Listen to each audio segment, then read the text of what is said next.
ನಮಸ್ಕಾರ. ನನ್ನ ಹೆಸರು ರಂಜಿತ್ ಕುಮಾರ್ ಅಂತೇಳಿ. ನಾವು ಮಂಡ್ಯ ಜಿಲ್ಲೆ ಮದ್ದೂರು ತಾಲೂಕು ಕೊಪ್ಪ ಹೋಬಳಿ ತಗ್ಗಳಿ ಗ್ರಾಮ.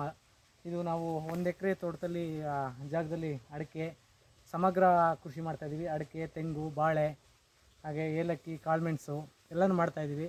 ಇದರಲ್ಲಿ ನಾವು ಎಲ್ಲರೂ ಮಾಮೂಲಿಯಾಗಿ 8 ಅಡಿಗೆ ಅಡಿಕೆ ಮಾಡ್ತಾರೆ. ನಾವು ಇದನ್ನು 9 ಅಡಿಗೆ ಮಾಡಿದ್ದೀವಿ. ಏಕೆ ಅಂತ ಹೇಳಿದ್ರೆ ಈ 9 ಅಡಿ ಮಾಡೋದ್ರಿಂದ ಟ್ರ್ಯಾಕ್ಟ್ರಲ್ಲಿ ಉಳುಮೆ ಮಾಡೋದಾಗಲಿ ಮತ್ತು ಬೇರೆ ಇಂಟರ್ ಕ್ರಾಪ್ ಬಾಳೆ, ಕಾಳುಮೆಣಸು ಎಲ್ಲ ಮಾಡೋದ್ರಿಂದ ಒಳ್ಳೆ ನೈಸರ್ಗಿಕ ಇದು ಬೀಳುತ್ತೆ, ಬೆಳಕು, ಬಿಸಿಲು ಎಲ್ಲ. ಹಾಗೆಯೇ ಈ ಬಾಳೆ ಏನಾಗೋದ್ರಿಂದ ನೆರಳು ಬಂದಾಗ ನಾವು ಏಲಕ್ಕಿ ಹಾಕಿದ್ರೆ, ಕಾಳುಮೆಣಸು ಹಾಕಿದ್ರೆ ಅದಕ್ಕೆಲ್ಲ ನೆರಳಿಂದ ತುಂಬ ಅನುಕೂಲ ಆಗುತ್ತೆ. ಹಾಗೆಯೇ ಈಗ ತೆಂಗು ಹೊರಗೆ ಸುತ್ತ ನಮ್ಮ ಜಮೀನು ಸುತ್ತ ತೆಂಗಿದೆ, ಎಲ್ಲ ಒಳ್ಳೆ ಕ್ರಾಪ್ ಬರ್ತಾಯಿದೆ. ಈಗ 9 ಅಡಿ ಮಾಡಿದ್ರೆ ರೈತರಿಗೆ ತುಂಬ ಅನುಕೂಲ ಇದೆ. ಯಾಕೆಂದರೆ ಸ್ಪೇಸು ಅಗಲಾಗಿರೋದ್ರಿಂದ ಟ್ರ್ಯಾಕ್ಟರ್ ಉಳುಮೆ ಮಾಡೋಕ್ಕಾಗಲಿ ಬೇರೆ ಬೆಳೆಗಳಿಗಾಗಲಿ ಎಲ್ಲ ತುಂಬ ಅನುಕೂಲ ಆಗುತ್ತೆ.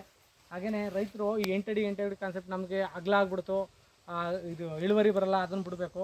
ಚೆನ್ನಾಗಿ ನಾವು ಎಷ್ಟು ಅದೇ ಗಿಡಗಳಿಗೆ ಅದೇ ಗೊಬ್ಬರಗಳು ಏನು ಕೊಡ್ತೀವಿ ಅದನ್ನು ಕೊಟ್ಕೊಂಡು ಹೋದರೆ ಒಳ್ಳೆ ಇಳುವರಿ ಬರುತ್ತೆ. ಹಾಗೆಯೇ ಈ ಕಾಳುಮೆಣಸು ಹಾಕಿದ್ದೀವಿ ಪಣಿಯೂರು ಗೋಲ್ಡ್ಗು, ನಮ್ಮ ಮದ್ದೂರು ತೋಟಗಾರಿಕೆಯಿಂದ ನಮ್ಮ ಇಲಾಖೆಯವರು ಮೇಡಮ್ ಅವರು ಕೊಟ್ಟಿದ್ದರು, ತುಂಬ ಚೆನ್ನಾಗಿ ಬರ್ತಾಯಿದೆ. ಹಾಗೆ ನಮ್ಮ ಮಂಡ್ಯ KVK ಅವರು ತುಂಬ ನಾವು ಅವರಿಂದ ಮಾಹಿತಿಗಳನ್ನ ತಗೋತಾಯಿದ್ದೀವಿ. ಹಾಗೆ ಕೃಷಿ ಇಲಾಖೆ ನಮ್ಮ ಕೊಪ್ಪ, ಮದ್ದೂರು ಎಲ್ಲರೂ ಸಹ ಈ ನಮ್ಮ ಕೃಷಿಗೆ ಚೆನ್ನಾಗಿ ಒತ್ತು ಕೊಡ್ತಾ ಇದ್ದಾರೆ. ರೈತರನ್ನ ಮುಂದೆ ತರಲಿಕ್ಕೆ ಅಂದ್ಬಿಟ್ಟು ಚೆನ್ನಾಗಿ ಇಂಪ್ರೂವ್ಮೇಷನ್ಗಳು ಯಾವ ಕಾಲಕ್ಕೆ ಏನು ಮಾಡಬೇಕು, ಯಾವ ಬೆಳೆಗಳಿಗೆ ಏನು ಕೊಡಬೇಕು ಎಲ್ಲನೂ ತಿಳಿಸ್ಕೊಡ್ತಾ ಇದ್ದಾರೆ ತುಂಬ ಚೆನ್ನಾಗಿ. ಈ ಥರ ಮಾಡ್ಕೊಂಡೋದ್ರೆ ಸಮಗ್ರ ಕೃಷಿ ಮಾಡಿ ರೈತರು ಮುಂದೆ ಬರಬೇಕು ಅಂತ ನಮ್ಮ ಎಲ್ಲ ಇಲಾಖೆಗಳು ಹಾಗೆ ನಮ್ಮ ಸಚಿವರು, ಕೃಷಿ ಸಚಿವರು ಒಳ್ಳೆ ತುಂಬ ರೈತರುಗಳಿಗೆ ಹೆಚ್ಚಿನಾಗಿ ಇನ್ನೂ ಏನು ಬೇಕೋ ಗೊಬ್ಬರಗಳಿಗೆ ಆಗಲಿ ಏನೇ ಆಗಲಿ ಎಲ್ಲ ಚೆನ್ನಾಗಿ ಕೊಡ್ತಾ ಇದ್ದಾರೆ. ಇನ್ನು ಮುಂದೆ ರೈತರುಗಳು ಸಮಗ್ರ ಕೃಷಿ ಮಾಡಿ ಆದಾಯ ಗಳಿಸ್ಬೇಕು ಅಂತ ನಾನು ಕೇಳ್ಕೊತಾ ಇದ್ದೀನಿ.